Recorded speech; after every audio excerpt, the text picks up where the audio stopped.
నల్లగొండ జిల్లా నేరేడుగొమ్మ మండలం వైజాగ్ కాలనీ వద్ద బాగా తాగి డ్రైవింగ్ చేస్తూ బోల్తా కొట్టిన కారు. చూస్తున్నారా, ఫుల్ తాగి ఈ మన వైజాగ్ కాలనీ దగ్గర బోల్తా పడ్డారు. డోర్ కూడా వస్తలేదు.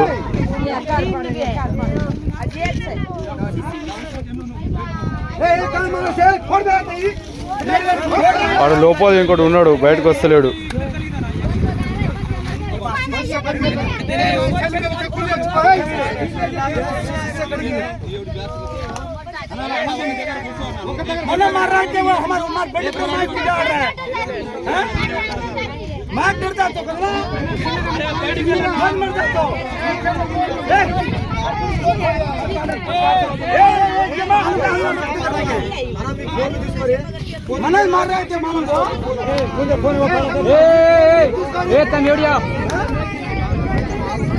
ఇంకోటి లోపల ఉన్నాడు కానీ అది డోర్ బయట